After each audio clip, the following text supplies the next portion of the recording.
Standard Output FM. 네, 안녕하세요. CP입니다. 네, 안녕하세요. 낙교시입니다. 안녕하세요. 너굴입니다. 안녕하세요. 후얌얌이라고 합니다. 네, 이번 주에도 후원이 있어서 소개해 드릴게요. 사실 이번 주 후원은 아니고 이거는 지난주에 소개했어야 되는 후원자 명단인데 네, 저희가 매월 초에 페이트리온에서 정기 후원해 주시는 분들 소개하고 있는데요. 지난주에 소개를 깜빡해서 이번 주에 하겠습니다. 페이트리온 통해서 전찬주님, DG님, 조화수님, 김재현님, 변정훈님, 지훈님, 서지연님, 최준호님, 낙교님, 박현우님, 이승규님, 박스텀프님, 강성진님, 윤상현님, 박재권님, 홍반장님이 후원을 해주고 계시고요.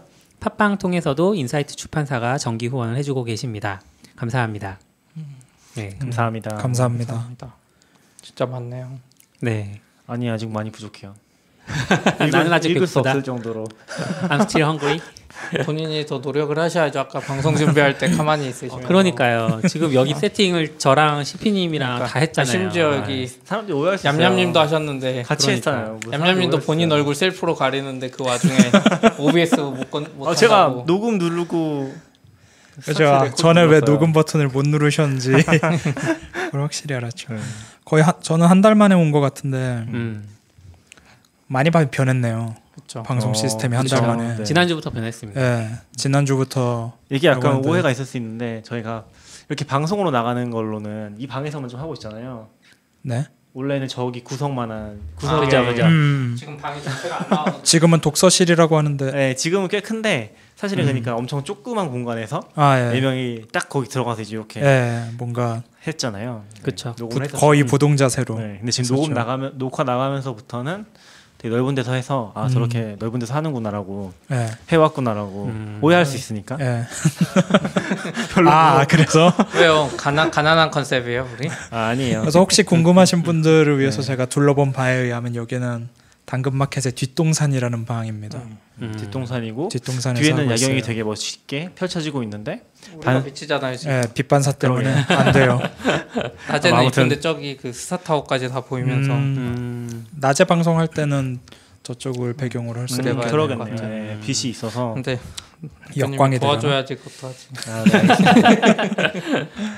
지금 저희가 돈이 많이 필요해요. 지금 저 벌써 카메라 사겠다고 지금 저 빌려온 카메라잖아요. 지금 우리가 4K로 나올 수 있는 이유는 다 좋은 카메라가 페이스북에 4K로 나가는지 모르겠는데 아니요 페이스북은 HD로만 나가. 네. 720p인가? 그래서 근데 어쨌든 원본은 지금 4K.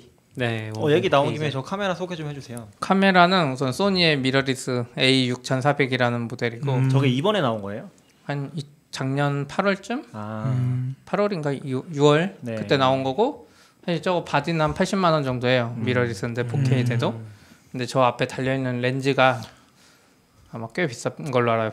170, 200 가까이 하는 걸로 알아요. 렌즈는 뭐예요? 16 뭐 35 골드 마스터 렌즈라는 건데 원래 풀프레임 렌즈용인데 그냥 꽂아져서 했는데 G에 빨간색 들어간 렌즈가 있거든요. 소니 거 시리즈 중에 걔는 이 모터가 좋아서 부드럽게 이렇게 줌인 줌아웃이 돼서 동영상 찍을 때 좋아가지고 일반 렌즈 대비 훨씬 비싼 걸로 알아요. 그게 골드 마스터예요? 네. 그럼 지금 화면에서 저 렌즈가 아닌 네. 그냥 기본 렌즈를 끼우면 안 좋아져요? 조금 안 좋다고 하더라고요. 조금? 기본 렌즈가 있어요? 미러리스 하면 기본 렌즈가 있나요? 번들 렌즈라고 부르는 그렇겠죠. 그 기본 줌 어느 정도 되는 표준 렌즈라고 부르는 게 아닌가? 번들 렌즈라고 부르는 싸구려 있어요. 네, 그거 있었던 하면 것 항상 카메라의 제 성능을 못 내더라고. 그러면 지금 상황은 주민 주마웃이 없으니까 같아요. 상관없죠. 기본이어도 되는. 아니요, 그래도 이게 아닌가요? 약간 우리가 모르는 사이 이 뒤에가 약간 블러 처리되고 있을 거야 아마. 그러니까 저는 날아가게 다를 집에 단렌즈 하나 있거든요. 그거 갖다가 껴도 되는 거잖아요. 그렇죠. 단렌즈도 괜찮고 근데 이제 단렌즈는 줌인 줌아웃이 안 돼서 그쵸. 카메라를 이렇게 앞으로 들고 와야 사람이 주민주만 소리 하면 되니까. 여기 스마트폰에 연결하면 조작할 수 있는 거 아니에요? 맞아요. 조작할 수 있어요. 단렌즈는 그게 안 됐잖아요. 네, 안 돼요. 그러니까 주민 안 돼도 주소도 돼요. 되고. 저는 돈을 아낄 수 있다면. 그러면 저희 이 다음에 A6600에 저 렌즈 하면 생각해보니까 한 300이면 되더라고요. 아니요, 그러지 말고 우리 미러리스 지금 중고로 나온 거 하나 있잖아요. 걔는 낙교님 걸로 해봤는데 낙교님 거 RX 마크 옛날 거거든요. 네. 걔는 USB 전원 공급이 안 돼요. 그러니까 이게 어떤 이슈가 있냐면은 이게 되게 좋았던 게 뭐냐면은 제 거 RX 제게 쓰는 게 이제 RX 100에 3이거든요. 마크 3? 3. 네, 마크 3. 모르겠 정확히 모르겠는데 아무튼 RX100이 엄청 유명했잖아요. 네, 네. 소니 똑딱이 네. 중에서는 이렇게 되게 좋은데 그 USB를 꼽으면 촬영 모드로 안 바뀌어요. 그래서 충전만 된다는 디스크 거예요? 모드로. 디스크 약간 모드만. 그런 것 때문에 USB를 꼽는 순간 얘가 그냥 USB 연결되었습니다 나오고 아무것도 안 돼요. 근데 저거는 저 미러리스에 연결해 보니까 그리고서 어떤 버튼을 누르면 촬영 모드 바뀌어요. 그래서 약간 이게 다르구나. 그쵸. 그 모드 자체가. 소니가 학습을 하긴 하네요. 네. 그러니까 이게 RX100의 최신 버전은 될 수 있긴 한데 어쨌건 제 거는 3, 4년 좀 넘었나? 그래서 이제 그런 것들은 안 되는 것 저 같고. 동료가 판다는 미러리스는 한번 가져와 볼게요. 되는지. 뭐 그러셔도 좋죠. 네. 되면은 뭐 어쨌든 2개 테스트 해봤으니까 다음 주부터는 정 안 되면 핸드폰으로라도 어떻게 해야지. 네. 낙교님 거 좀 그 안 되는 걸로라도. 그래도 되죠. 아니, 아이폰 배터리만 배터리로 버티면 되잖아요. 한 돼요. 30분에 네. 끊어져도. 아이폰 SE요? 아니요. 아니요. 그거 말고 RX100. RX100. 그걸로 할 수 있기는 해요. 네, 할 수 있긴 한데 그게 좀 골 때렸던 게 USB를 어떻게 뺐다 꼽았다 하면은 충전이 되면서 촬영되는 절묘한 어떤 지점이 절묘한 있군요. 지점이 있어요. 네. 뭔가 트릭이 있을 것 같은데 정확히 찾지는 못했고 그때 이제 컨퍼런스 촬영할 때 그걸로 했었거든요. 그래서 된다는 것까지는 확인했는데 정확한 조건은 이제 못 찾았죠. 근데 쟤는 꽤 잘 되고 그다음에 4K 아웃풋이 되고 그 다음에 또 뭐가 좋았지? 이게 A6400이 4K 아웃풋 된다는 거. 네, 그게 좋았고 또 뭐가 좋았는데? 뭐가요? 또 뭐가 좋았지? 그냥 뭐 플립 스크린 되고 이거 뒤집어지는 게 소니가 최근에 안 해주거든요. 네. 근데 쟤부터 해줬어요.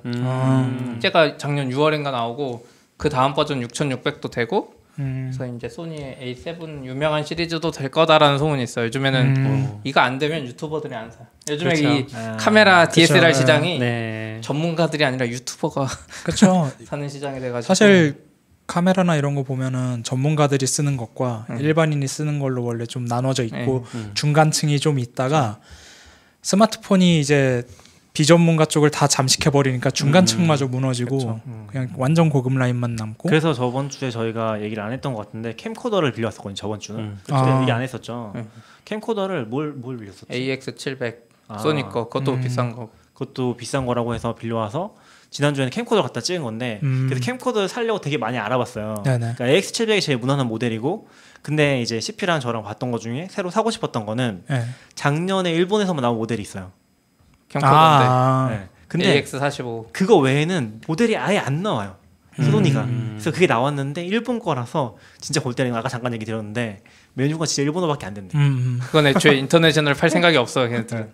그게 뭐였죠? AX65였나? AX45 그러니까 45랑 65, 45가 60이랑. 있는데 아, 700이 너무 비싸고 네. 65가 조금 싸고 45는 너무 싼데 4K가 돼요 또. 오. 근데 우리는 뭐 S로고 이런 기능이 필요 없으니까 45가 너무 80만 원이었나요? 그 정도 했던 거 같아요. 렌즈 따로 안 사도 되니까 너무 좋았는데 네. 팔지도 않고 오면은 일본어만 되는. 그리고 그때 60이 있었는데 그 아마존에서는 바로 배송이 됐거든요. 직배송이. 근데 45는 직배송이 안 됐어요. 그 45가 직배송이 됐으면은 바로 주문했을 수도 있어요. 와 참으세요. 근데 지금 이걸 겪어보니까 역시 돈이 제값을 한다고. 네. 역시 300만 원 시스템이 훨씬 좋은 것 같아요. 그때 CP가 어떤 영상 소개해 주시지 않았어요? 뭐 현 PD라는 분이 네. 이제 핸드폰으로 라이브하고 캠코더로 라이브하고 뭐 고프로 같은 걸로 하고 이런 미러리스로 하는 거 다 보여줬는데 그분 이제 라이브만 출력할 거면 캠코더가 좋고 그리고 이제 이쁜 화면 하려면 결국 미러리스 사는데 그분의 지로는 그거예요. 돈값을 한다. 애매한 거 사서 하겠죠. 돈을 계속 쓰지 마라. 좋은 거 사라. 그래서 그분이 이제 소니의 AX700보다 더 높은 급의 300만 원짜리 캠코더 라인업을 한번 소개했는데 역시 세상이 달라졌어. 예전 같은 카메라 비싼 거 하면 사람들이 조심조심 사잖아요. 네. 유튜버 세상엔 그게 없어. 나 유튜브를 시작하는데 뭐 하는지 모르니까 제일 비싼 거 그냥. 와. 일단 좀 돈은 있으니까. 아니 왜냐하면 유튜브는 올려서 조금만 지나면 수익이 될 거라는 그렇죠. 기대. 망상. 기대 같은 걸 하고 있으니까 망상 아닌가요, 정확히는? 망상으로까지 하기는 어렵고요. 근데 뭐 오늘 주제는 아니긴 한데 유튜브 재밌는 것 같긴 해요. 근데 약간 그 안에서도 되게 뜨는 사람들은 잘하는 사람들이잖아요, 사실은. 네. 그러다 보니까 좀 재밌는 것 같긴 해요. 확실히 좀 다른 것 같아요. 옛날이랑 그리고 느낌이. 제가 A6400이랑 이 조합으로 제가 지금 유튜브에 찍어서 비공개한 게 있는데 네. 더 만두 홍진경의 만두 3분 만두 리뷰한 게 있거든요. 네. 유튜브에서 CP 검색해서 한글로 네. 한번 봐보세요. 그 영상이 제가 지금까지 찍었던 그 어떤 영상보다 좋고 편집을 안 하고 자르기만 했는데 역시 300만 원이 들면 편집을 안 해도 되는 건 효과 이런 거 다 필요 없구나. 이건 미러리스여서 그럴 수도 있어요. 네. 화면 자체가 예쁘게 나오니까. 근데 그 전에는 제가 소니 거 4K 아니 삼성 거 삼성의 명작이라는 NX500이라고 미러리스가 있거든요. 걔를 했는데 걔는 그때 이 화면이 안 나왔어요. 그래서 지금 생각해 보니까 렌즈가 싸구려라 그게 안 나왔나 봐. 이것도 사연이 있는데 이 카메라를 사실은 하루만 빌리면 되는데 CP님이 지금 이틀 빌렸거든요. 어떻게든 이거 활용을 해야 된다. 회사를 돌아다니면서 리뷰할 거 찾았는데 리뷰할 게 없어. 그래서 홍측경이 더 만들고 근데 뭔가 간식으로 있는 걸 꺼내서 지금 이틀 돼야 하는데 이거 10만 원이나 줬어요. 비싸. 이거 뭔가 배경이라도 좀 예쁘면 좀 더 예쁜 배경이었으면 그리고 뒤가 블러아웃 될 수 있는 그런 할 수는 있는데 포커스 아웃인가? 우리 녹색 배경을 뒤에 깔고 근데 그거 작을 거예요. 그거 거면 저걸 쓰는 이유가 없죠. 근데 그거 작긴 할 거예요. 뭐 아무튼 다음에 좀 미리 준비해 보죠. 네. 그래서 지난주에 여기서 처음 녹음을 했는데 들어보셨어요, 두 분? 아니요. 전 들었죠. 들어보셨어요? 줬어요? 공개했어요? 그럼요. 방송 어제 공개되지 않았어요? 좀 공개했는데 집에 가면서 들어볼게요. 저는 들어봤는데 약간 울리는 느낌이 있더라고요. 울리는 공간이. 그러니까 이 회실이 그러겠네. 보강 공사까지 했어요. 사실 비싸게 처음에 공사할 때 뭐 안 울린다 그래가지고 했는데도 울리더라고 이게. 저쪽에 책장 놓고 하면 뭐가 없어서 울릴 거예요. 너무 없어서 울리는 걸 거예요. 근데 뭐 놓기도 애매해서 뭔가를. 저걸 내리면 좀 괜찮으려나? 이 배경으로 책장을 대신 깔아요.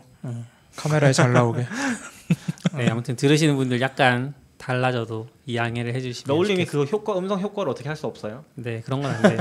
음장 효과 이런 거 조절하면 되는 아니 애초에 들어온 소리가 울리는데 어떻게 그걸 없애요? 그럼 좀 더 가까이 하고 이제 음량을 줄이거나. 뭐 그건 가능하죠. 그런 식으로 좀 더 가까이 해주세요. 네, 마이크는 최대한 가까이. 네, 오늘 이제 소식들 좀 몇 가지 가지고 왔죠. 네, 첫 번째 소식부터 낙교님 얘기해 주시죠. 네, 인사이트에서 번역자를 모집하고 계시다고 합니다. 무슨 책의 번역자인가요? 지금 링크를 열고 있어요. 뭐예요? 원래 다 조사해 오신 거 아니었나요?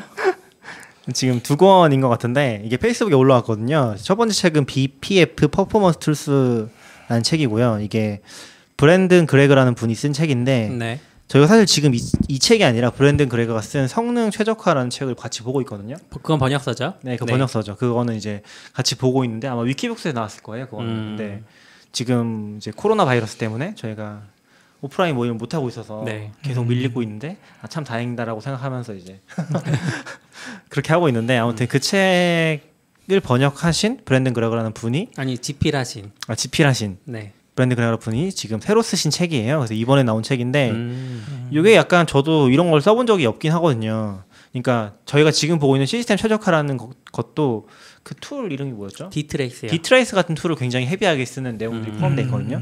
디트레이스가 약간 되게 좀 재밌는 툴이었는데 프로그램에다 꼽으면은 어떤 프로그램이든 다 꼽을 수 있고 어떤 프로그램 언어 상관없이 그게 약간 우리가 프로그램 언어 디버깅 하는 게 아니라서 커널 단에서 시스템 콜을 다 호출하는 거예요. 그러니까 정확히 얘기하면 프로그램에 꼽는다기보다는 프로그램 어떤 프로세스를 실행할 때 디트레이스로 실행을 하는 거죠. 디트레이스 스크립트를 넣어서 그러면은 이 프로세스가 시스템 콜을 하는 것들을 다 모니터링을 해서 그걸 볼 수 있는 까볼 수 있는 그런 툴이더라고요. 그래서 지금 BPF라는 거는 또 네트워크 단에서 그런 걸 해주는 뭔가 도구인 것 같아요. 그래서 이걸 가지고서 또 어플리케이션을 막 만드는 거죠. 디트레이스도 보면 디트레이스만 쓰는 게 아니라 디트레이스를 활용해서 또 뭔가를 만들어서 막 쓰거든요. 어떤 어플리케이션 만든다거나. 그래서 그런 것처럼 이제 BPF도 그런 용도로 쓰는 것 같은데 이건 좀 네트워크 쪽인 것 같아요. 최근에 좀 헤비하게 시스템을 팔 때는 이런 걸 또 많이 쓴다고 하더라고요. 지금 이게 오렐레에서도 이런 BPF 관련 책이 하나 나왔었고 이게 또 이제 브랜든 그레그라는 성능 쪽에서 엄청 유명하신 정확히는 기억하지 안 나는데 정확하지 않은 정보예요. 네, 넷플릭스에 계신 걸로 알고 있어요 지금. 넷플릭스에 계신 이 브랜든 그레그라는 분이 이 성능에 관한 책을 또 하나 내셔서 요거에 대한 번역자를 모집하고 있다고 합니다. 880페이지 정도 된다고 하고요. 880페이지가 되니까 마음 굳게 먹고 도전하셔야 된다고. 번역하면 한 어마어마하겠네요. 그래서 한 2월 22일까지 모집한다고 하니까 관심 있으신 분들 한번 도전해 보시면. 저는 개인적으로는 번역 너무 힘들어서 추천드리. 그럼 대체 왜 소개하는? 나는 하기 싫지만 해줬으면 누군가가 좋겠어. 해줬으면 저희가 좋겠어. 해라. 누군가 이제 이걸 번역하시면 명예를 얻으실 수 있습니다. 그리고 또 하나 책은 이제 러스트 인 액션이라는 책도 번역자를 찾고 있다고 합니다. 러스트는 최근에 좀 사람들의 관심을 받고 있는 언어인 것 같아요. 왜요? 저는 사실 잘 몰라요. 근데 러스트 자체는 나온 지 좀 되지 않았어요? 조금 된 것 같긴 해요. 예.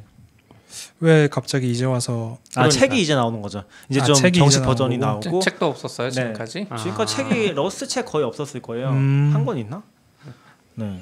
근데 이게 아마 처음에 만들어진 게 브라우저가 전통적으로 엄청 느리잖아요. 느린 프로그램이잖아요. 그렇죠. 그러니까 프로세스도 엄청 많이 쓰고 예. 엄청 CPU도 많이 쓰고 어쩔 수 그래서 없죠. 그런 문제를 해결하기 위해서 원래는 만들어진 언어가 러스트거든요. 파이어폭스에서. 그래서 지금도 실제로 파이어폭스의 일부분이 러스트로 되어 있는 걸로 알고 있기는 해요. 네, 그런 그래서 프로젝트가 파이어폭스가 있긴 그렇게 느린 건가요? 아니요. 파이어폭스 빠른데. 크롬보다 사실 훨씬 빠른데. 러스티가 녹슨 뭐 이런.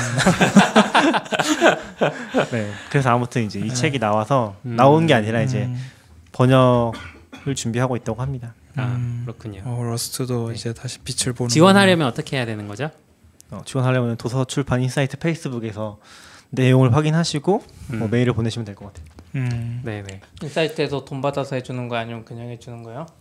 원래 PPL은 밝혀야 되잖아요. 공정거래위원회. PPL인지는 모르겠고 저는 개인적으로 인사이트 굉장히 좋아하긴 합니다. 왜냐면 좋은 책들을 많이 내줘서 작년에도 사람들 사이에서 굉장히 인기 많이 끌었는 게 저는 안 봤지만 클린코드 같은 책들 새로 나왔던 거죠. 개정판인가? 네네. 네, 그래서 그런 책들도 엄청 인기 많았잖아요. 근데 클린 아키텍처라는 책도 나왔죠 최근에. 클린 아키텍처도 나오고 그게 인사이트에서 나온 책 같아요. 그리고 이제 클린 코드도 다시 나오지 않았어요? 클린 시리즈가 너무 많고 그렇죠. 이름이 비슷해서 죄송합니다. 헷갈리네요. 저도 헷갈리네요. 한번 정리를 해서 예.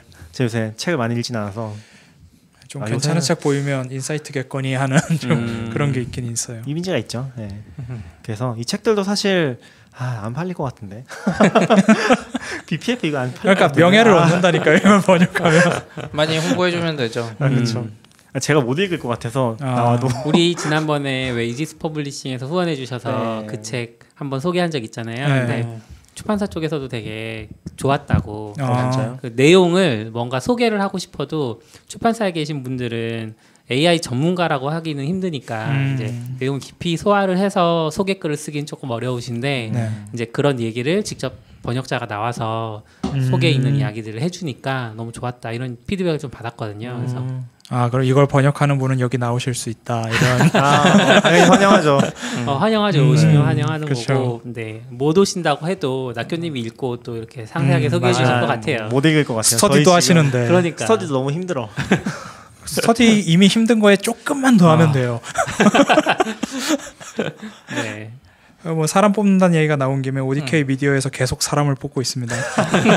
너무 급 홍보 저희가 아닌가요? 뭐 사람이 나가서 뽑는 건 아니죠. 네, 네. 그런 건 아니고 지금 사업 확장 중이라서 프론트엔드 엔지니어도 필요하고 백엔드 엔지니어도 필요하고 심지어 비디오 엔지니어도 필요하고 아까 슬쩍 SRL도 들었는데 필요하고 잘 되고 있는 것 같다고.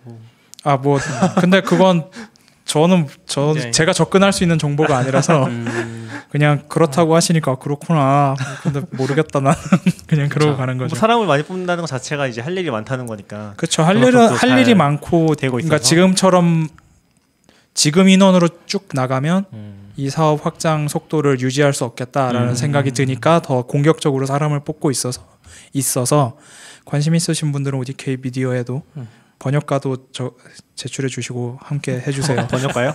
인사이트도 아니 뭐 어쨌든 사람 모집하는 모든 곳에 당근마켓도 ODK는 뽑아요. 채용 절차가 어떻게 되나요? 이력서를 내시면 그 다음에 HR이 알아서 잘 진행해 주십니다. 팀마다 비밀인가요? 좀 뭐? 다른가요? 아니요 그런 건 팀마다 약간씩 다르고 해커랭크 같은 걸 통해서 문제 혹은 과제가 나가는 게 일반적이고요. 얼마나 어려운 문제를 준비해야 됩니까? 그거는 그렇게 어렵지 않은데 이게 프론트엔드 쪽 문제는 전 안 봐서 모르겠고 제가 낸 문제는 제가 풀 수 있는 걸 냈으니까 쉽죠. 그 얌얌님 기준과 저희 기준 다르다고. 아니요 이번에 때문에요. 그 세 문제 냈는데 네. 거의 다 푸셨어요. 약간 기대 이상으로 푸신 거긴 하지만 지원자분들이 얌얌님은 약간 대학교 때 알고리즘 대회 나가지고 했던. 그건 어쨌든 엄청 옛날이잖아요 지금. 그래도 약간 힌트를 주세요. 뭐 예를 들면 뭐 트리 구조를 조금 이제 변형하는 그런 문제다 이런 식의 그런 거 다 알려줘도 돼요? 뭐 상관은 없긴 한데 준비를 해서 풀 수 있다고 하면 능력이 있는 거 저는 아닌가요? 문제 낼 때 1번 못 풀면 무조건 탈락의 문제를 냅니다. 1번은 무조건 풀어라. 예, 왜냐면 1번은 문제를 보시면 뭐 무슨 뭐 어떤 방법론 이런 게 필요한 게 아니라 문제대로 짜면 돼요. 그것조차 못하면 그냥 거기서 탈락이고 2번부터 이제 이 사람이 어떤 식으로 프로그램을 작성하는지 해커랭크는 되게 신기한 게 특정 시간대에 어떤 타이핑을 했는지를 백트레이스해서 계속 볼 수 있거든요. 그래서 코드를 어떻게 변경해 갖고 이런 걸 하고 있어서 저는 그걸 다 일일이 읽어보는데 그럼 어떤 식으로 하시는구나 뭐 그럼 되게 거기다가 익숙한 분이구나. 얌얌님 감사합니다. 뭐 이렇게 저 쓰고 지워. 전에 그렇게 주석을 쓰신 분이 있었는데 아 정말요? 제 이름이 언급된 게 아니라 뭐 코드 봐주셔서 감사합니다 했는데 1번 못 보셔서 탈락이었어요. 얄짤없다. 예, 아니 그 1번은 너무 기초적인 거라. 네. 여기는 이제 비디오 엔지니어링 팀이고 예. 여기를 피해가려고 하면 더 어려운 문제 나올 수도 있겠죠. 그렇진 않을 것 같아요. 백엔드 쪽 여기 제일 어렵다는 거군요. 아니 제가 약간 비디오 엔지니어는 백엔드랑 조금 또 달라서 그렇죠, 그렇죠. 네.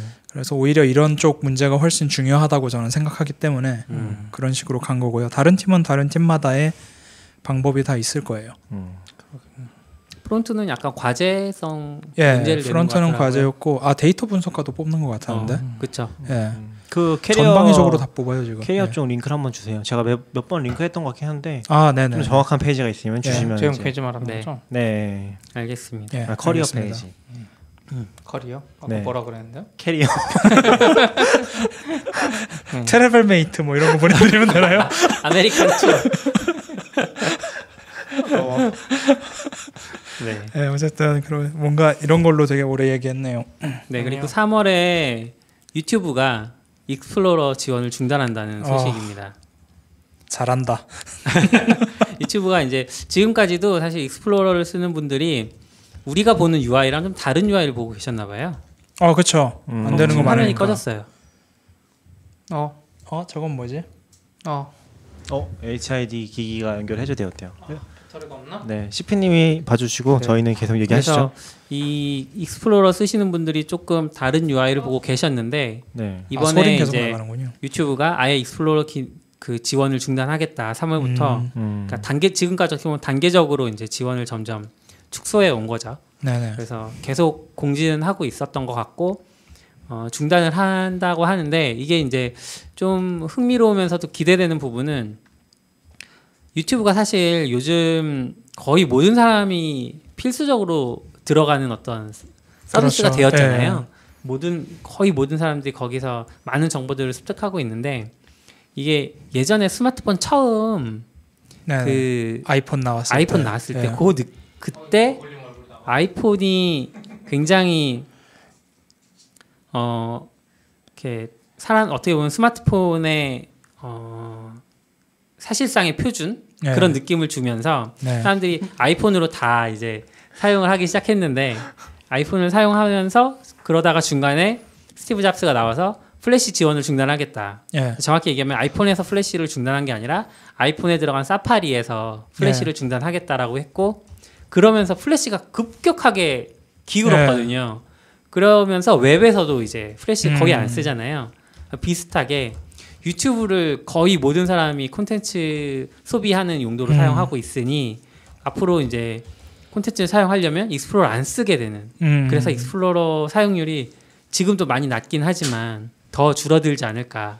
그래서 퇴출되는 어떤 수순에 한번 변곡점을 또 찍지 않을까 이런 느낌을 받았습니다. 그럴 수 있을 것 같아요. 일단 아이폰이 그때 플래시를 막았던 이유 중에 잡스도 얘기했던 거긴 한데 일단 배터리를 너무 많이 잡아먹고 그리고 비슷한 걸 HTML5로 어느 정도 할 수 있고 그러니까 굳이 플래시를 지원할 필요가 없고 아도비에 계속 플래시의 그런 문제들을 해결해달라 보안 문제와 성능 문제를 해결해달라고 지속적으로 요구했지만 2년 동안 그런 답변을 못 받았고 그쵸. 그래서 그냥 아예 지원 안 하는 걸로 어느 순간 완전히 확정을 지어버렸잖아요. 그 비슷하게 아마 이것도 유튜브 영상 막 분석해 보시면 그 구글이 예전에 웹피라는 네. 이제 사진, 이미지 네. 쪽하고 웹V라고 하는 이제 비디오 코덱을 만들었거든요. 웹M. 웹V도 있어요? 웹V가 이제 비디오 코덱 쪽으로 해가지고 뭐 구체적으로 들어가면 그랬던 것 같은데 아니면 그걸 제가 다른 사람이 굳이 그렇게 구분한 글을 봤을 수도 있고 확장자로는 웹M이라고 하는 확장자를 통해서 전달되는 VP9 뭐 이런 코덱들을 쓰는 걸 거예요. 근데 그게 CPU를 참 잘 잡아먹어요. 그러니까 압축률을 높인 다음에 네. 사용자 자원을 뺏어 먹는 거야. 아 그런 것도 있고 코이드나이브 같은 네. MP4가 거의 표준이 되면서 H.264라고 하는 비디오 코덱이 거의 표준이 되면서 하드웨어 가속이 제공이 되는데 네. 웹엠은 그게 안 되는 거죠. 그러니까 CPU를 많이 쓸 수밖에 없어요. 근데 익스플로러에서 아마 제 생각에 웹엠 쓰고 이러는 게 그 트래픽 문제 때문인 것 같아요. 저 트래픽 네. 비용을 확 낮출 수 있으니까. 예, 조금만 낮아져도 많이 보니까 그걸로도 이득이 커서 그러는데 익스플로러에서 그걸 하기 힘드니까 그냥 아예 그 관리 비용 하느니 그냥 내려버리는 것 같아요. 우리 영상은 망했어요. 왜 그래요? 아 그래요? 소니의 고질적인 문제인데 네. 온도계가 떠 온도? 있더라고요. 무슨 아. 무제한 스토키 녹화 쪽으로 그러는 저건 아하. 녹화도 안 했는데 역시. 지금 뒤에서 녹화도 안 했는데 그래요? 선풍기라도 틀어놓으면 어때요? 그래야 되나 봐요. 지금 방이 덥긴 한 것 같아요. 근데 4K 켜서 그런 건가? 그런가? 녹화는 뭐 30분도 넘게 한다 그래갖고 지금 우리 30분 넘긴 역시 40분 했어요. 역시 캠코더가 다시 캠코더가 캠코더 네. 특화된 기기라는 게 근데 그거 뭔가 정정이 계속 일어나는 거 아니에요 지금? 그게 어디서 문제 생겼나 모르겠어. 네. 아니면 FHD로 한번 바꿔보세요. 아니요, 제가 이거 캠으로 바꿀게요. 아 네. 그럼 또 얌얌님 이런 다른 위치에 나와. 이러고 있어야겠다. 네, 뭐 아무튼 네. 다음 거 해주시죠. 다음 거 오라클? 네, 오라클 해주세요. 네, 오라클이 이제 신한은행한테 정확히 얘기하면 저작권 소송을 건 것 같습니다. 저작권? 네. 사용에 대한 비용 아니에요? 사용 뭐라 그럴까요? 그러니까 어쨌든 이제 신한은행이 오라클이랑 예전에 무제한 라이선스 계약을 맺었었나 봐요. 무제한 라이선스 계약이 뭔지는 정확히 모르겠습니다. 네. 근데 뭐 여기서 보면 이제 무제한 라이선스 계약은 서버를 늘리거나 신규 프로그램을 도입해도 추가 비용을 내지 않아도 된다는 거였는데 이제 종료가 지난해 11월까지였대요. 그러니까 네. 2019년 11월 그리고 11월에 종료된 이후에 이제 오라클이 쓰지 마라 그런 건가요? 몰라요. 저도 안 읽고 CP님? 그냥 넣었는데. 근데 아마 이런 거 하면 원래 그 다음으로 막 연장되고 할 텐데 이게 신한은행이 다음 시스템이 오라클 안 쓰기로 해서 막 이런 게 생긴 거 아닐까요? 요 기사를 좀 더 읽어보니까 그 신한은행이 그 무제한 라이선스 계약이 종료가 되면 그때까지 쓰던 설치된 서버들은 인정을 해준대요. 근데 종료되기 직전에 신한은행이 쓰지도 않는 많은 서버를 늘렸다. 설치를 한 거죠. 그렇네요. 여기서 미리 한 거다라고 오라클은 주장을 한다. 한 3년 후까지 늘어날 걸 가정해서 지금 네. 한 갑자기 100대를 띄워가지고 그랬다는 거잖아요. 그래서 이제 그 비용을 내라 얘기한 것 같습니다. 그거는 오라클의 주장인 거죠. 네. 좀 약간 라이센스의 허점을 이용해서 음. 시도를 한 거군요. 근데 뭐 그렇다 쳐도 계속 계약 관계 맺으려면 이렇게 소송 못 할 텐데 진짜 자기들 아니면 안 된다는 이런 자신감에서 그렇죠. 비롯된 거잖아요.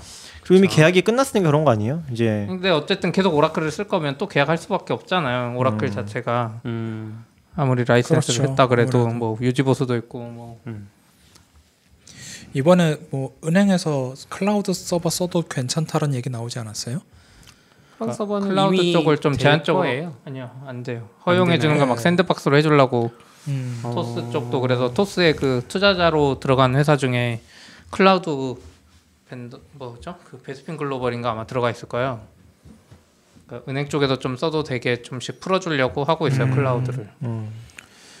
그런 타이밍 오면 그냥 오로라나 그 아마존이 아예 그 그렇죠. 엔터프라이즈용으로 내는 거 뭐 있다고 했었잖아요. 그게 오로라 포스트그레스QL 아닐까요? 아니요, 엔터프라이즈용으로 그냥 아웃포스트. 아웃포스트인가? 예, 뭐 그런 걸 아예 설치형. 네. 그런 식으로 가거나 그런 사례가 나오면 재밌긴 하겠네요. 예. 그쵸. 은행에서 쓰기 위해서 예. 아웃포스트를 썼다. 예. 그러면 그냥 재밌긴 하겠네요. 그런 식으로 예. 접근해 보는 것도 괜찮을 것 같네요. 나중에 클라우드로 갈 수 있을 때 확 넘어갈 수 있도록. 근데 오라클 지금 이 수백억 갖고 이러면 안 되는데 지금 MS랑 아마존은 지금 전체 매출이 막 300억 달러 막 이 정도던데 AWS는 오라클은 지금 클라우드 성공 못해서 막 비비고 있고 막 그 홍보 기사 보면 예. 오라클 클라우드를 이용해서 성공한 사례를 만들겠다 한국에 막 이러고 있던데 아, 그 주 고객 중 하나가 은행권일 텐데 잘 모르겠어요. 이쪽은 확실히 어려워. 오라클 내부 사정이 있긴 하겠지만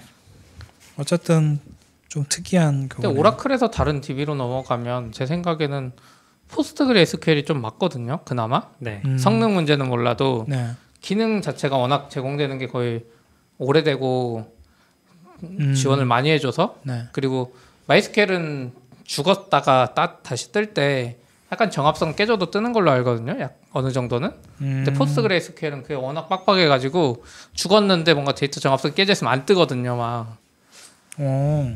포스트그레스QL이 좀 빡빡해요.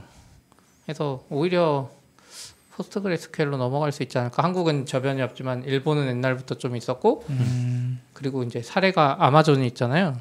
예. 아마존이 쇼핑이나 이쪽을 자기들도 오라클 쓰던 거를 오로라 마이스QL이 아니라 오로라 포스트그레스QL로 넘어갔으니까. 근데 저희도 오로라 쓰다 보니까 확실히 좋더라고요. 오라클이 좋긴 좋죠. 아니, 오로라. 아, 오로라. 오로라도 좋죠. 헷갈려. 근데 오로라에 약간 이상한 버그 있잖아요, 우리. 네? 아 지금 섭질하고 있긴 하죠. 네. 저는 서버리스 쪽만 주로 하다 보니까 오로라도 서버리스로 쓰고 있거든요. 아, 그래요? 네. 서브리스는 안 써봤어요. 그래서 그냥 좋아요. 그렇죠.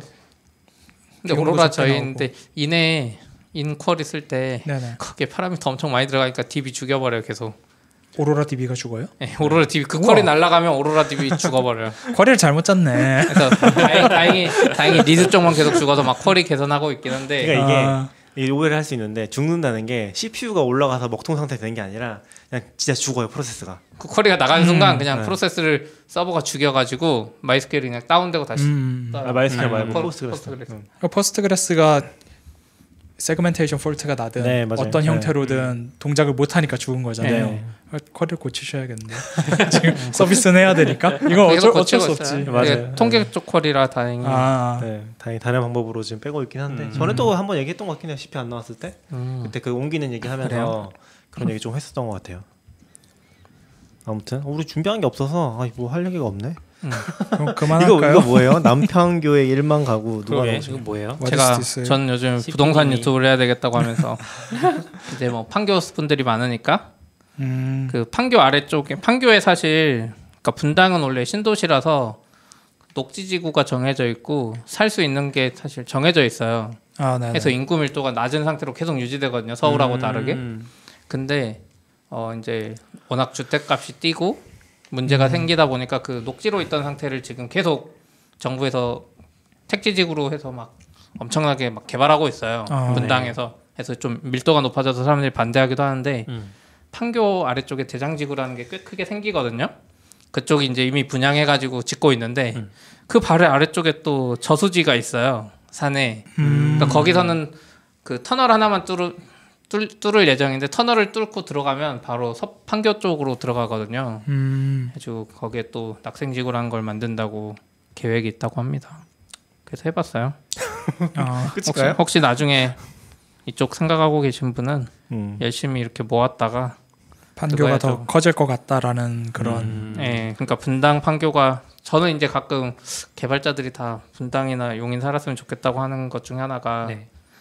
잘 생각해봐야 되는 게 원래 일반적으로는 서울 중심으로 출퇴근하기 좋은 지역에서 막 강동 옆에 하남 막 이렇게 위에 막 이렇게 하는데 사실은 개발자로서 살다 보면 이제 다른 데도 회사가 가끔 있지만 내가 평생 살면서 회사가 위치가 어딜까를 생각해 보면 강남 아니면 판교일 확률이 그렇죠. 80%라고 생각하면은 집으로서 이쪽이 나쁘지 않다 이런 홍보 분당 홍보. 근데 결국 집값은 직장 위치에 따라서 정해지는 거고 어느 정도. 그러니까 IT 쪽은 확실히 판교 쪽이 관심이 갈 수밖에 없죠. 이 홍보를 은수미 시장님이 좋아하시겠군요. 아니죠. 아니요, 그건 차기 시장 후보. 저는 시장 안 한다니까요. 아 그래요? 구청장이었나? 근데 그 조심해야 돼요. 지금 은소미 시장님 안 좋아요. 뭐예요? 이번에 당선 무효형이 나왔네 많은 뭐 이런 얘기가 네. 전 잘 모르는 있는데 얘기라서. 네. 네. 확실히 동네 사람이 아니라 잘 몰라요. 그냥 동네 몰라요. 사람만 알아. 저희 동네도 잘 몰라요. 전 사실 당선 저- 무효형이라는 제목만 듣고 뭐 알아서 되겠지 하고 그냥 안 봤어요. 구청장님 누구셨지? 2심이니까 뭐 아직 30 남아서 네. 더 봐야겠죠. 아무튼 집 이야기를 해봤어요. 할 게 너무 없어서. 네 그리고 이건 뭐 다른 얘기긴 한데 아마존에서 뭐 주문하다가 빵꾸 먹으신 적 있으시다고. 저는 제가 예전에 아마존 아마존 웹 서비스랑 커스터머 서비스 받았던 리뷰할 때 말하다가 섞여서 잘못 말했던 게 이 사례인데 제가 우리 아까 이 얘기가 왜 나왔냐면 충전기가 너무 크니까 모든 충전기가 특히 60W 넘어가거나 50W 넘어가면 점점 커지니까 사실 되게 무겁잖아요. 그래서 어떻게 하면 좀 작은 걸 할까 하면서 찾다가 예전에 다트라고 하는 그 킥스타터에서 시작한 엄청 작은 65W짜리 충전기가 있었어요. 그래서 그게 생각이 나서 아마존에서 그걸 사야겠다. 그래서 사면 하나는 집에 두고 하나는 회사에 두고 혹은 하나는 집에 두고 하나는 계속 갖고 다니면서 쓰면 되겠지 하고 아마존에서 2개를 주문했습니다. 그리고 관세청에 걸렸어요. 근데 저는 잘 이해 못했어요. 이게 뭐 하는 거예요?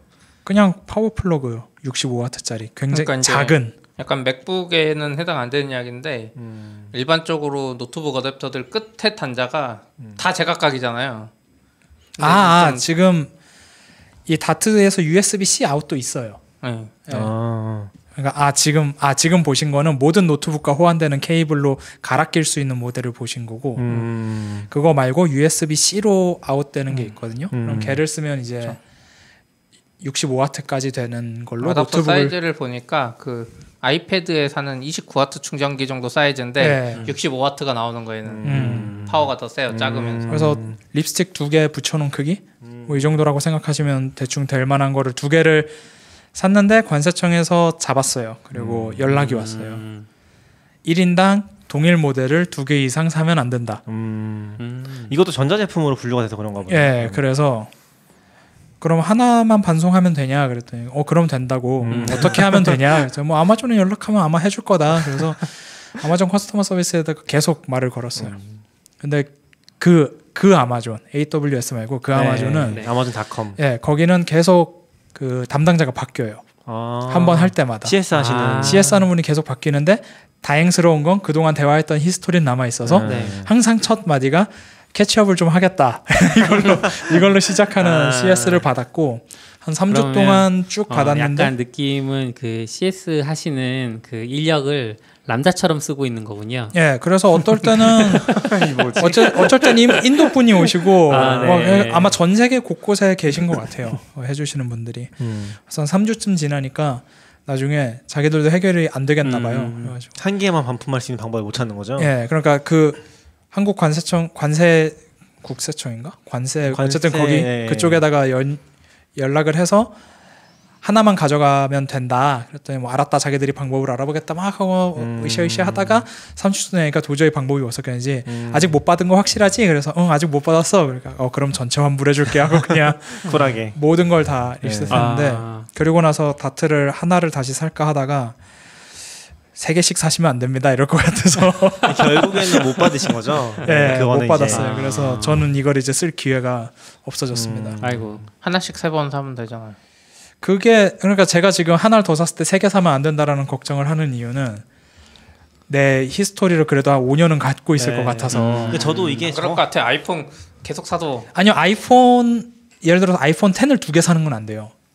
아이폰 한 8이랑 10을 사는 건 돼요. 아이폰 10 2번 나와서 사서 오지 않을까요? 그러니까 이게 저도 옛날에 막 그게 궁금해서 엄청 찾아봤었거든요. 그러니까 찾아보면은 내가 뭐 여러 번 주문한다고 해서 그게 안 오거나 그러지 않을 수 있긴 한데 원칙적으로는 아마 평생일 거예요. 그러니까 원칙적으로 평생 한 개밖에 같은 모델을 구매할 수 없어요. 제가 좋은 생각이 났어요.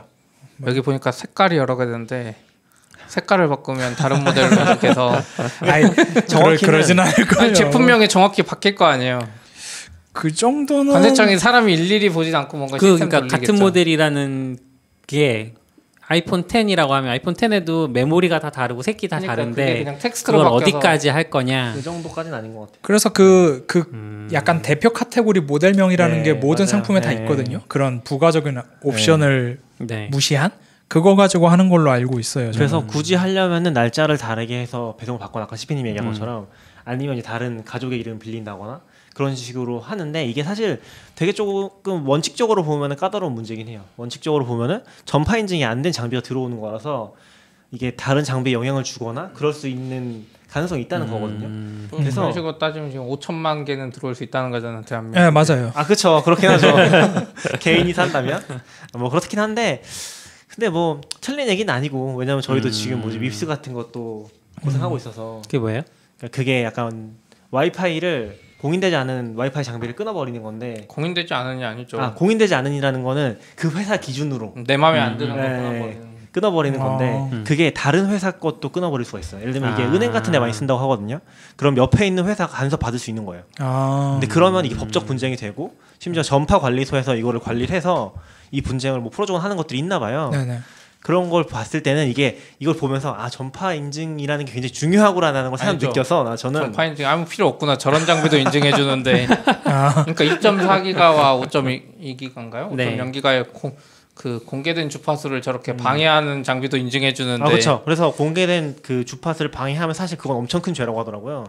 엄청 큰 일이라고 하면 뭐 애매하긴 한데 근데 아무튼 이게 이거는 좀 다른 것 같은데 전파 인증이 그때 한창 이슈가 돼가지고 그 전파 1인당 50만 원 뭐 내면 뭐 해주고 하나는 무료 뭐 이런 식으로 해주던 시절이 있었잖아요. 있었어요? 예, 그 전파 인증 해주는 곳에서 전파 인증 내가 직접 신청해서 받을 수는 예, 있어요. 제가 넥서스 50만 1을 원 그렇게 급은 썼었거든요. 아닐 거예요? 50만 원을 내고 그러니까 아니요, 그거보다 더 비싼 걸로 알아. 그 넘어가면 내가 이제 뭐라고 해야 되지? 그쪽에 직접 신청해가지고 할 수 있는 거에 어떤 포션 같은 게 있는데 그걸 넘어가면 기기 하나당 50인지 뭐 이런 식으로 계속 냈어야 됐어요 돈을. 근데 엄청 많이 들어온 거죠. 왜냐하면 직구가 싸니까 빨리 오픈되는 것도 있고 뭐 그런 것들이 겹치면서 그쪽 업무가 거의 마비될 지경까지 됐었는지 뭔지 모르겠는데 일단 이걸 하는 사람이 많아지니까 그래서 나온 게 1인당 같은 모델에 대해서는 한 대에 대해서는 전파 인증을 안 받아도 된다라는. 아 그래요? 제 기억으로는 이 전파 인증에 풀린 히스토리가 예. 그 누구야? 유인촌 아저씨가 문화부 장관 할 때 예. 직접 풀어주셨죠 사실. 예. 그 아저씨가 전파 인증 안 받은 그 당시 아이패드를 들고 나와서 아. 전부 브리핑할 때 써버리니까 전파 인증 안 받은 건 개인 안 해주는데 이거 해주니까 그때 제가 알기로는 그래서 그렇게 맞춰줬군요. 생긴 걸로 알아요. 원래 그 불법이었어요. 전에는 아예 불법이었던 거예요? 그때 아이패드 불법이었어요. 아니 그래서 그때는 가지고 오면은 뭐가 오면은 그거를 제출을 하든지 해서 인증을 한번 받아야 내 손으로 다시 왔어요. 근데 제가 알기로는 지금도 인증을 받을 수 있는데 그 인증이 개인이 받기는 거의 불가능한 금액으로 알고 있긴 하거든요. 돈이 꽤 많이 드는 거예요. 몇 천만 원 정도 급이 깨진다고 모델 하나 봤는데 그것도 내가 받았다고 다른 사람이 살 수 있는 거는 그 사람 또 해야 돼. 그 사람은 또 해야 되고. 모델이. 근데 이제 그게 그런 식으로 풀리면서 무의미해진 거지. 원래는 전파 인증 받는 게 유의미했죠. 그런 걸 막기 지금도 위해서 한 무의미하다는 거 거였으니까. 아니에요? 저는 당연히 유의미하다는 거죠. 예. 네. 근데 그게 이게 되게 복잡한 문제들이 있어요. 왜냐하면 이게 지금도 그런 이슈가 있는데 중고로 직구한 걸 거래하면 안 되거든요.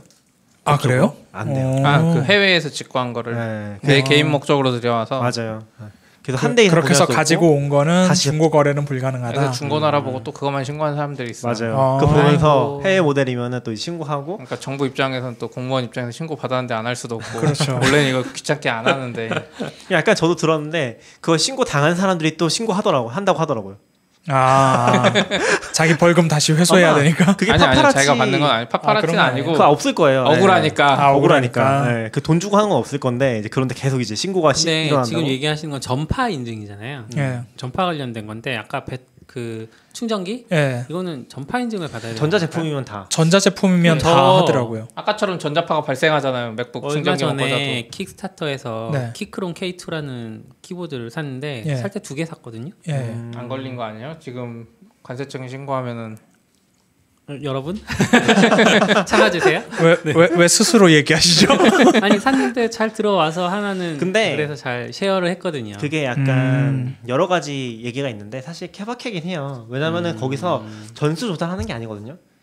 그러니까 이건 키보드다 하면 전자제품 아니라고 생각했을 수도 있겠네요. 여기 축구를 많이 하는 사람 아닌 것 요주의 같아요. 인물. 아니 저 그런 거 1년에 한 번 할까 말까요? 그런 건 아닌 것 같고, 근데 관세청에 들어오는 물건을 제가 알기로는 전수조사하는 건 아닌 걸로 알고 있어요. 그러니까 전수조사가 아니라 엄청 샘플이고, 근데 그 중에서 이제 좀 같은 목록을 아마 알 수 있을 거예요. 결제 네. 내역이라든지 그런 데서 좀 의심되는 게 있으면 그걸 찍어놓고 그런 건 본다든지 샘플링해서 일부만 본다든지 하면서 운이 없게 걸리면 이제 그건 이제 아웃되는 거고. 저는 좀 그거 같기도 했어요. 제가 처음 샀다 이거를 한국에서.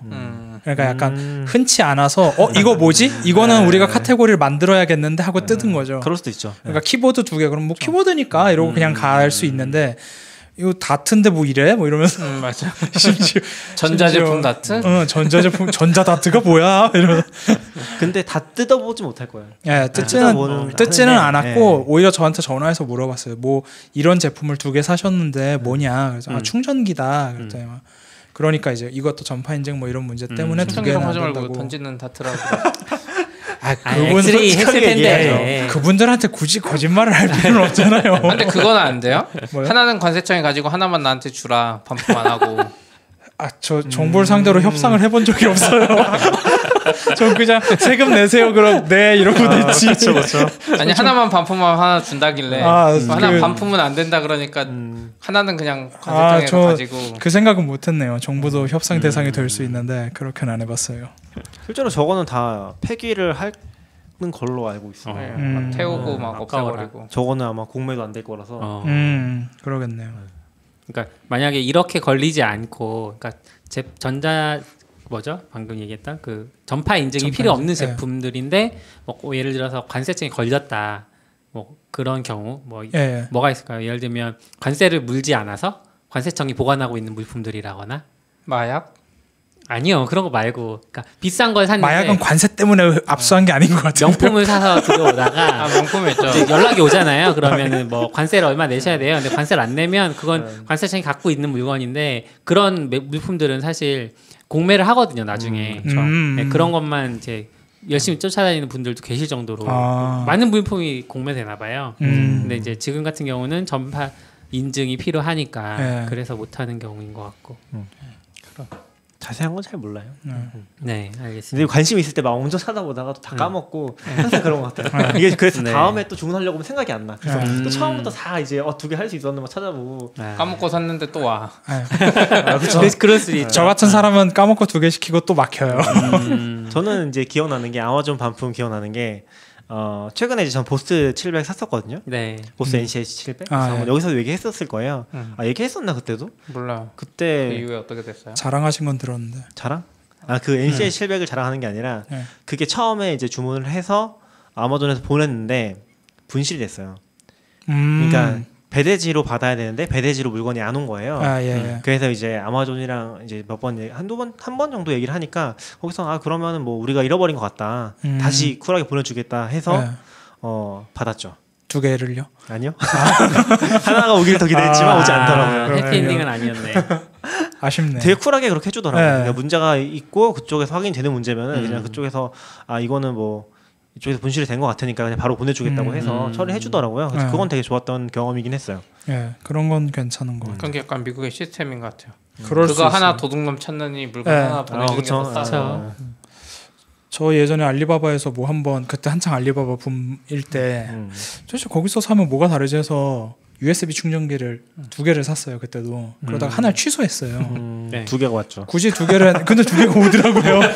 더 웃긴 게 뭐냐면 주문하고 바로 취소했거든요. 왜냐면 그냥 잘못 누른 거였기 때문에 2개 했다가 한 10분도 안 돼서 왜 2개지 하고 하나로 줄여서 다시 해가지고 결제를 했어요. 그래서 실제로 반은 금액 절반이 환불이 됐어요. 근데 2개가 온 거예요. 그래서 물어봤죠. 그랬더니 그냥 가지라고 하더라고요. 뭐 그거 얼마나 한다고 뭐 그거 배송비가 더 나오지 않느냐 거의 이런 취급을 받으면서 그렇구나. 가지라고 하더라고요. 일종의 팁인가요? 아니 근데 모르겠어요. 되게 신기했어요. 10분도 1분도 안 돼서 하나로 줄여서 재결제를 한 건데 취소하고. 주문하는 순간 진짜 10초 만에 이미 저기 컨베이어 벨트 타버리는 거 아니에요? 아니요, 제 생각엔 DB 업데이트가 안 돼서 수정이 안 된 것 같아요. 설마요. 그래서 그냥 2개 포장한 거겠죠. 근데 요새는 오픈 마켓 같은 거 많잖아요, 한국에도. 네. 그러면은 주문을 받자마자 접수 처리 해버리는 케이스들이 꽤 많은 것 같아요. 왜냐면 시스템 상에서 반품을 바로 하면은 바로 반품이 되거든요. 네. 그러니까 그쪽에 주문 접수하기 전에는. 네. 근데 요새는 자동으로 접수를 해버려가지고 반품을 못하게 아. 바로 누르면 안 되도록 그런 케이스들이 꽤 많은 것 같아요. 그래서 따로 신청해가지고 또 받고. 근데 그거 좀 천천히 되기만 하면 사실 주문했다가 5분 고민하다가 이거 아닌 것 같아 취소하면 바로 되긴 하거든요. 근데 그런 거 못하게 하는 것 같긴 했어요. 업무 시간 중에 특히. 바로 그냥 처리. 낚이면 빨리 보내버려야지. 그러니까 반품 못하게. 네, 그 불편함을 좀 만들어서. 그렇죠. 근데 알리바바 저도 아내가 주문한 게 있었는데 아직 안 온 것도 있는 것 같고.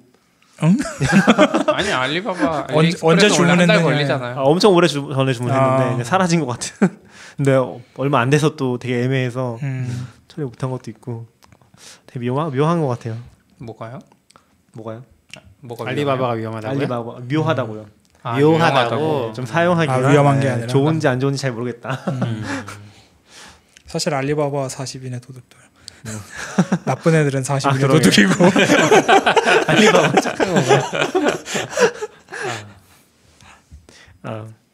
gRPC 로드 밸런싱 얘기는 뭐예요? AWS에서 뭐 이런 걸 내놨나요? gRPC 로드 밸런싱 얘기를 뭐 저희가 지금 엄청 잘 하고 있는 건 아니라서 뭐 네. 하려고 했던 건 아니고 다음에 할 거 예고인가요? 써보고 그건 다음에 아니고. 알려줄게. 그러니까 gRPC가 생각보다는 어렵더라고요. 그러니까 우리가 기존에 알던 컨셉대로면은 뭔가 그 뭐라고 해야지 기본적인 모델이 있잖아요. 우리가 뭐 로드 밸런싱을 하고 싶다. 그럼 로드 밸런서가 있고 그 뒤에 이제 서버들이 있고 거기로 로드 밸런서 쫙 맞춰서 넣어주면 알아서 분배해주겠지. 네. 이런 컨셉을 가지고 있잖아요. 어떤 프로토콜을 쓰거나 기본적으로. 근데 gRPC는 그렇게 생각을 하고 접근을 했었는데 굉장히 좀 고생을 많이 하고 있어요. 그런 식으로 잘 안 되더라고요. 그러니까 일단 AWS 기준으로 보면은 ALB랑 NLB 둘 다 상성이 안 좋아요. ALB랑 ALB, NLB 둘 다 상성이 안 좋아요. 왜냐면은 gRPC랑 gRPC는 HTTP gRPC랑 2인데 ALB는 기본적으로 HTTP 1.1이거든요. 네. 그 전송을 주는 게. 그래서 거기서 이미 호환이 안 되고요. NLB도 네트워크 로드 밸런스니까 붙일 수 있을 것 같은데 막상 붙여보면 이게 고르게 요청이 들어가지가 않아요. 그래서 하나로만 가죠. 네, 하나나 뭐 두 개나 뭐 그러니까 많이 띄워놔도 고르게 요청이 안 가서 조금 이제 NLB나 ALB를 바로 붙여 쓰기는 힘들고 그렇게 될 것 같은데 그냥 기본적으로 생각했을 때는 네. 그런 게 잘 안 되고 그리고 내부적으로도 이제 저도 이번에 작업하면서 처음 알긴 했었는데 gRPC는 기본적으로 다 HTTPS를 써야 된다고 하더라고요. 근데 이제 그게 인시큐어가 하도 요청이 많아 생겼다고 하는데 뭐 그런 이슈도 좀 있고. 근데 그래서 왜 gRPC를 도입하려고 하신 거였어요? 이거는 CP님이 더 잘 얘기해 주실 것 같은데. 약간 내부적으로 이제 마이크로 서비스화되고 서로 내부 트래픽이 많아져가지고 네. 내부끼리 통신할 때는 gRPC가 압도적으로 빠르더라고요. 그래가지고 약간 그쪽을 많이 쓰고 있어요. 도입하려고 준비하고 있죠. 근데 내부적으로 그럼 로드 밸런서랑 뭔가 궁합이 안 좋다는 거는 그 방법 찾고 있는 거죠 지금. gRPC를 하고 보니까 예. 배포를 한두 개 해보니까 이제 안 되네. 근데 gRPC는 내부망에서만 쓰는 것처럼 들리는데 네. 내부망에 트래픽 내부망에도 서버가 여러 대 로드 써야 밸런싱 되니까. 그 와중에 또 로드 밸런서도 내부망에 나름대로 그렇죠. 또 있고 네. 아, 왜냐면 그래서- 다섯 대로 네. 분산이 돼야 되는 다섯 대로 분산이 안 되면 저는 그걸 안 쓰고 gRPC만은 내부로만 쓰고 네. 외부는 그냥 로드 밸런서 쓰고 아. 이렇게 이런 구조를 상상하고 있었어서 네. 내부에서 문제가 생긴 건 내부 트래픽끼리 호출하는. 그러니까 원래 저희가 gRPC 쓰던 부분이 있긴 했었어요. 뭐 그러니까 머신러닝 쪽에서는 그게 거의 표준처럼 쓰이거든요. 그래서 그쪽에 있는 기본적인 툴을 사용을 하면은 그냥 gRPC로 열리게 돼 있어요. 그래서 뭐 REST API를 강제로 붙일 수 있긴 한데 그런 거 안 쓰면 gRPC를 쓰게 되는데 사실 지금까지는 약간 스케일업을 하면서 버틴 게 있어요. 그러니까 NLB나 ALB로 해결이 안 되는 이슈를 알고 있었기 때문에 지금 당장 우리가 볼기는 좀 애매한 것 같다. 그래서 스케일업하면서 해결해 왔는데 그쪽도 사실 지금 문제가 생기긴 했어요. 요청이 많아지니까 네. 스케일업이 안 돼. 그쵸 스케일업이 아하. 안 돼요. 스케일업이 안 되는 상황에서 이걸 해결해야 되니까 좀 몇 가지 방법을 찾다가 일단 기본적으로 많이 얘기하는 또 이스티오 같은 거 도입해가지고 사이트 타랑 막 복잡하게 쓰는 쿠버네티스 gRPC 로드 밸런싱 이거 찾아보면은 엄청 복잡해 보이는 문서들이 되게 많이 있어요. 근데 약간 잘 해결해서 잘 소개된 문서가 그렇게 많지는 않은 것 같아요. 물론 이제 좀 많이 고민하신 분들이 쓴 프레젠테이션 같은 것들이 있고 다양한 방법들을 소개하고 있는데 막상 원클릭으로 딱 될 것 같은 그런 솔루션은 없는 거죠. 그래서 되게 삽질을 많이 해야 되는 포인트인 것 같고, 그리고 이제 이스티오나 엠보이 같은 것까지 쓰여서 하기에는 사실 좀 어렵긴 하거든요. 그러니까 할 게 되게 많아요. 저희도 쿠베 이제 도입하고 아직 서비스 매치까지 도입이 안 된 상태라서 그런 것들을 gRPC 로드 밸런싱 때문에 보자니 좀 부담이 많이 돼서 일단은 찾은 방법은 그냥 클라이언트 사이드에서 로드 밸런싱 하는 방법을 찾아서 조금 해보고 있어요. 그러니까 클라이언트에 이 서버의 IP 목록을 열 때면 열 때를 주고 애가 알아서 라운드 로빈 돌면서 호출할 때 맞아요. 엘라스틱 서치가 약간 그런 식의 개념이 있었거든요 예전에. 지금 약간 그런 개념 차원에서 그 IP를 고정으로 박는 건 아니잖아요. 약간 DNS 이용해서. 네, 되게 복잡한데, 그러니까 원래는 저희가 아까 전에 ML 쪽에서 해결을 못했다고 했잖아요. 그러니까 뭐 굳이 하자면 할 수 있긴 한데 거기에 이제 리소스 쓰기도 애매했었고 당시에 기능이 없었는데, 그때 약간 이제 막 나오려고 했던 기능 중에 하나가 AWS에 정확히 뭐였지? 이름이 오토 DNS 뭐 그런 거였나? 뭐 그런 게 있었어요. 근데 그게 나중에 이름이 바뀌어가지고 클라우드 맵이 됐거든요. 그래서 이것도 SE하고 한 번인가 얘기했었던 것 같긴 해요. 그래서 클라우드 맵이 뭐냐면은 ECS 서비스랑 붙여가지고 그 ECS 서비스의 태스크의 상태를 감시해서 얘가 살아있으면 이 태스크에 뭐라고 해야 되지? SRB 레코드에다가 IP를 붙여주는 그런 컨셉이었거든요. 그러니까 DNS SRB 레코드라는 서비스 디스커버리용 그 레코드가 있어요. 네네. 근데 진짜 골 때리는 건 이 SIB를 쓰는 어플리케이션이 거의 없어요. SIB를 내가 만들어놔도 그 엔진엑스라든지 아니면 클라이언트에서 갖다 쓸 수가 없는 거죠. 물론 뭐 강제로 내가 구현할 수는 있겠지만 그래서 되게 쓰기가 애매했는데 요거를 ECS에서 AWS VPC 모드에서 그 ENI에 붙여 쓰는 방식이 나왔잖아요. 그게 나오면서 A 레코드에 IP를 붙여버리는 기능이 추가가 됐어요. 그래서 A 레코드에다가 살아있는 컨테이너들의 IP를 붙여놓고서 걔가 요청 받을 때마다 이걸 좀 순서를 바꿔서 응답을 주는 거예요. 네. DNS가 IP를 계속 다르게. 네, 그렇죠. 그래서 이제 요청할 때마다 그 주소가 바뀌니까 로드 밸런서처럼 보이게 작동을 할 수 있게 하는 거죠.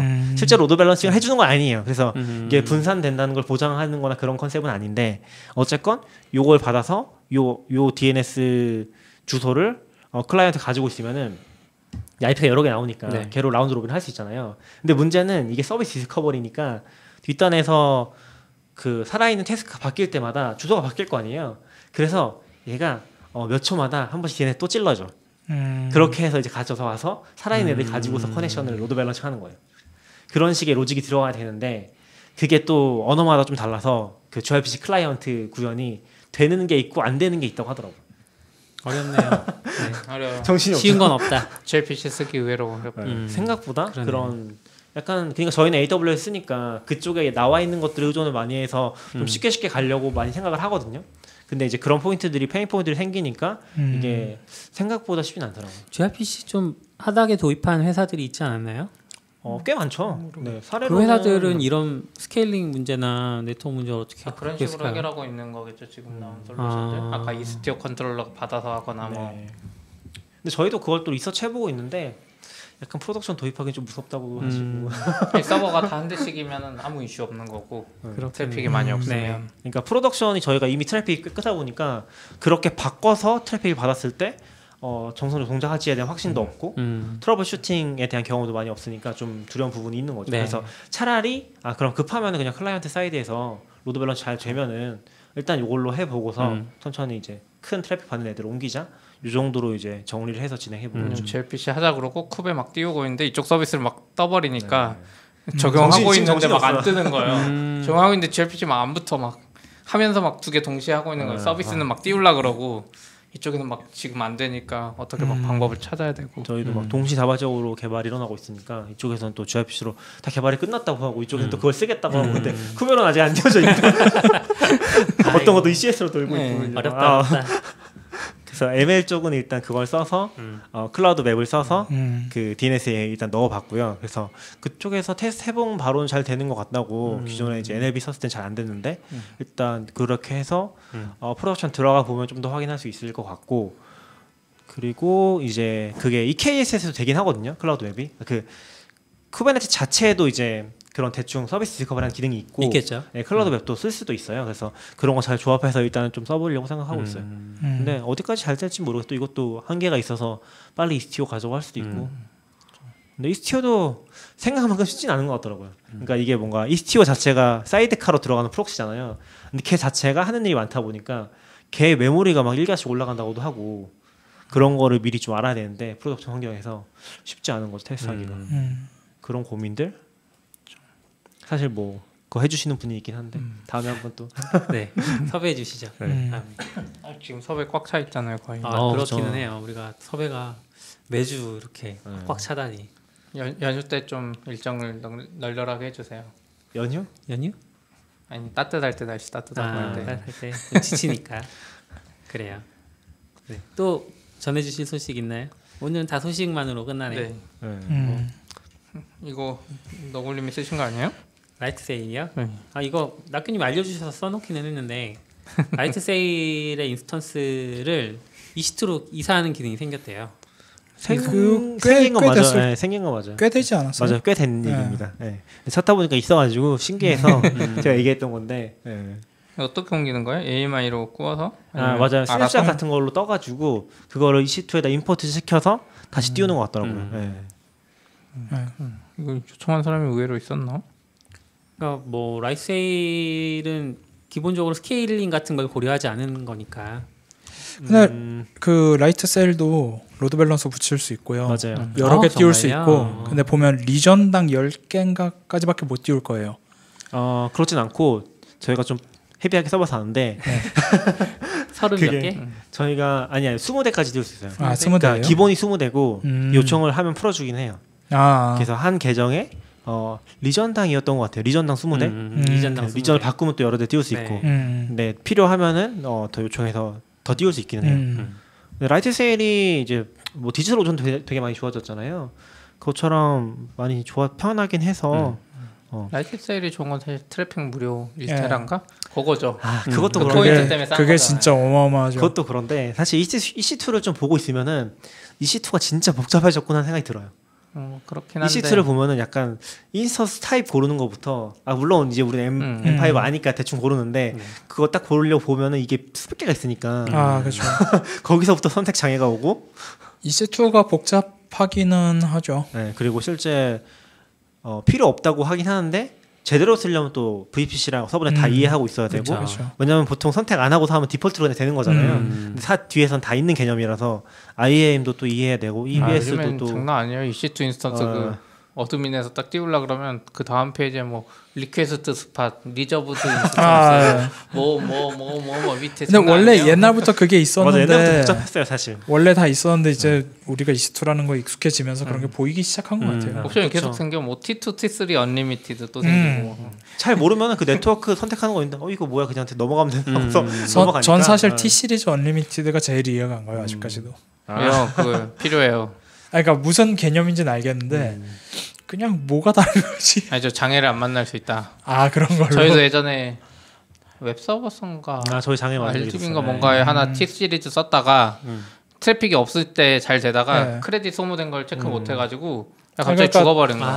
저는 그걸 죽는 돈으로 것도 아니고 죽었다가 살았다 죽었다 네, 맞아. 살았다 거의 그런 느낌으로 그쵸. 이제 시간 정확하게 뭐 30분 단위로 죽었다 살았다 그래서 크레딧이 쌓였다가 바로 그게 없어지고. 디버깅이 잘 안 됐어요. 그걸 정확히 모르고 있으니까 맞아요. 이게 왜 대체 안 되는 거지? 어떻게 이렇게 맞아, 동작할 수 맞아, 있지? 맞아. 그러니까 약간 이거는 당장은 안 쓸 건데 켜놓으면 돈으로 커버를 쳐줄 수 있다. 잠시 약간 그런 옵션이죠. 근데 저는 그냥 하긴 T가 필요한 순간이 있겠지.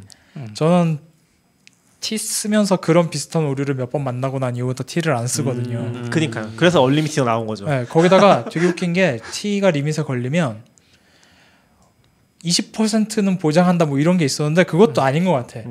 거의 훨씬 오래 걸려요. 네. 그러니까 크레딧 쌓이는 게 은근 오래 걸리고 네. 근데 이제 저도 이거는 그때 하도 궁금해서 가격적인 장점이 별로 없는데 왜 T를 써야 되나 이런 것 때문에 궁금해서 리인벤트 옛날 발표자를 막 찾다 보면 하나가 있는 게 동급의 원 vCPU라고 써 있는 게 M이랑 T랑 C가 있거든요.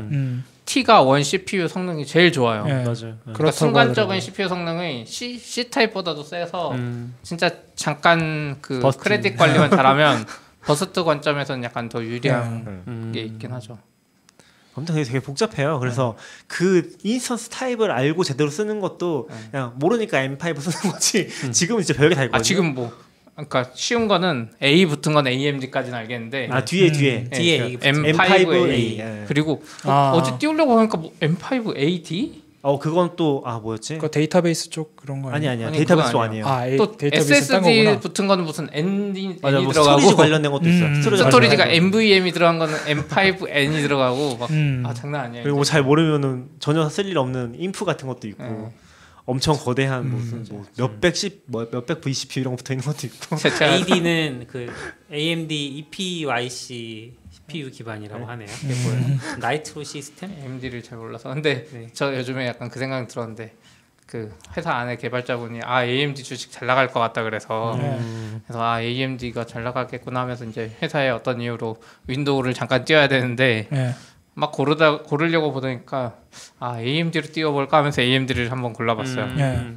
근데 요즘 그 생각은 들더라고요. 확실히 AMD가 만약에 서버 쪽 시장까지 약간 안정성 보장만 되면 약간 싸잖아요. 그렇죠. 많이 싸죠. 안 띄울 이유도 없고 만약에 AMD를 클라우드에서 진짜 사람들이 많이 쓰기 시작하면 AMD 주식 대박 나겠구나. AMD 이미 2배 올랐어요. 제가 아니요 2배가 아니라 그 전에 시점부터. 그 전에 50배 가까이 올랐다고 그러지 않았어요? 5년 정도 기준으로 보면 25배 올랐네요. 네. 근데 5년 그게 기준으로는. 인텔 시총의 6분의 1인가 근데 엄청 싸요. 엄청. 인텔이 근데 엄청 이제 높으니까 아직 영업이익이나 이런 것들은 확인해봐야 그쵸. 되니까. 테슬라도 있는데 영업이익은 뭐 굳이 그렇게 볼 수도 있겠네요. 약간 지금 말이 안 AMD는 되긴 공매도 없나? 그러기엔 너무 뭔가 불확실한 게 좀 있지 않을까요? 테슬라처럼 뭔가 확실해 보이는 게 앨런 아니. 머스크가 트위터를 하느냐 마느냐 뭐 이런 그쵸. 거 가지고 할 수 있었던 시절도 끝났고. 아무튼 그래서 EC2가 전 너무 복잡하다고 생각해서 사실 그런 선택 장애를 겪지 않기 위해서 VPS적인 게 나온 게 아닐까? 훨씬 쉽게 쓸 수 있다. 그냥 진짜 옛날처럼 EC2 그냥 띄울 수 있다. 라이트 세일. 라이트 세일. 네, 그렇죠. 그런 컨셉에서 라이트 세일도 이쪽으로 나오지 않았나? 물론 디지털 오션이랑 사실 가격도 거의 똑같이 나왔었거든요. 디지털 오션에 유저 뺏기는 것 때문에 나온 거 아니었어요? 전 그렇게 이해했는데. 유저 사실 뺏길 라이트 정도로- 세일이 나올 때까지만 해도 EC2가 이 정도까지 복잡하지는 않았었던 것 같은데. 근데 점점 라이트 이제 세일이 그렇게 가는 나와서 거죠. 점점 복잡해진 거 아니잖아요. 복잡해져도 그렇죠. 복잡하니까 더 심플한 게 이제 어쨌든 필요해서 나오는 시점에 디지털 오션 대놓고 베꼈죠. 상품 예. 가격이랑 맞아요. CPU까지 똑같이 했으니까. 거의. 근데 또 둘 다 좋아서 좋은 점들이 있죠. 예, 그래서 저는 그런 포인트가 제일 좋은 포인트인 것 같아요. 그리고 사실 EC2 비싸요. EC2 싸지 않아요. EC2 비싸요. EC2 AMD 거 나왔잖아요. 그래가지고 저는 이제 영상 변환 쪽이고 배치를 주로 쓰니까 야 이걸 어떻게 잘 해서 AMD로 EC2만 써도 비용이 또 많이 줄겠구나 했는데 배치에서는 AMD 못 써요. 막아놨더라고요. 배치 그냥 ECS인데. AWS 배치에서요? 네. 배치해서 쓸 수 있는데 스팟으로 못 쓰던가. 어쨌든 뭐 어쨌든 제가 쓰는 방식, 제가 그 프로세서를 돌리는 방식으로 똑같이 쓸 수가 없어서 에이 하고. 네, 여기까지 하시죠. 예. 네, 수고하셨습니다. 수고하셨습니다. 네. Standard output. FM.